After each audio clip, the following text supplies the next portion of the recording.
guys, so in today's video I'm going to talk about my early development, some areas that I was delayed in when I was a baby. So just before my birth, my head wasn't in the right position. I had a cephalic presentation where my head was entering the pelvis with my chin facing forward, and they almost delivered me with a C-section, but a doctor managed to change the position of my head and used a von Tuse to pull me out. So my mum told me that I was a good weight. Apparently I was 3.4 kilograms and 53 centimeters long. So I wasn't able to breastfeed or open my eyes for 5 days after I was born, and so my mum had to stay in the hospital for that time. So I smiled for the first time at 6 weeks. Apparently I was lying on some pillows and my mum started talking to me and I became very smiley. And at the time my parents were told that babies usually start smiling at 4 weeks, so they were waiting for that. I think nowadays though, the advice is 6 to 12 weeks.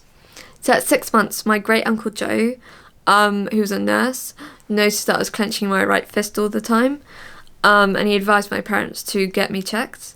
And then a physio friend of my mum thought that I could have monoplegia, but it was most likely hemiplegia. So I also wasn't able to sit up on my own at 8 months, and my parents were told that that's the typical time when babies normally sit up on their own.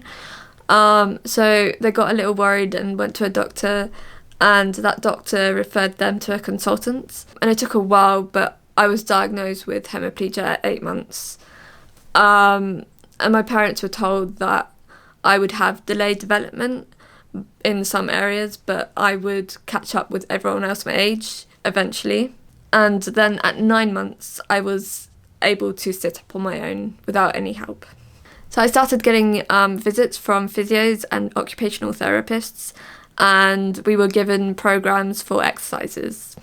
So I remember my mum telling me that my parents looked in a medical book after I was diagnosed, with information and pictures of people with hemiplegia. And bearing in mind this was 1994 and there wasn't a lot of awareness of hemiplegia at the time. And the pictures that were shown were people with really bad spasticity, and they hadn't sort of received any type of physiotherapy of any kind.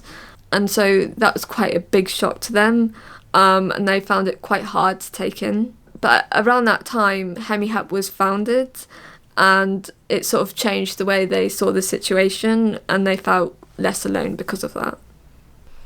So I never managed to crawl. Instead, I would move around sitting on my bottom, pulling myself around with my left hand. I would also pull myself up with my left hand and arm to stand up. So at the orthotic department I was sent to, I was the youngest child to be fitted with an orthotic brace for my leg. It was the smallest splint they had ever made. And when I was 1 year and 7 months was when I was able to walk properly on my own without falling down. Before that, I didn't totally walk straight and I was falling down in between, but I managed to get there in the end. So the brace trained my muscles in my right leg to grow straight, and I wore a brace every day until I was 16 years old. And it means now that I walk without a limp. So I was around 1.5 when I said my first word, which was no, and my second word was more, and it was to do with wanting more of something that I like to eat. And I was at a low percentile with my weight, so my mum was always worried that I didn't eat enough, and so she was just really happy when I would, say that I wanted more. So before I started to speak, my mum, who's from South Africa, would speak to me in Afrikaans and English, and my dad would only speak to me in English. And after a while, my mum did worry that I might be delayed in speaking, so she soon switched to only speaking to me in English to not confuse me. And soon after that, I started to speak and form sentences. But my mum does sort of regret the decision because it might have taken me just a little bit longer and I would have learnt how to speak Afrikaans as well as English. But overall, I do think it was the right decision at the time. So when I was around 14, I really wanted to learn Afrikaans, and this was not influenced by my mum at all.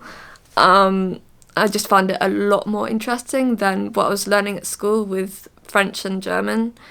But unfortunately, I'm not able to speak it. I only know a few words of Afrikaans. Thank you so much for watching, guys. Please subscribe, and I'll see you in the next one.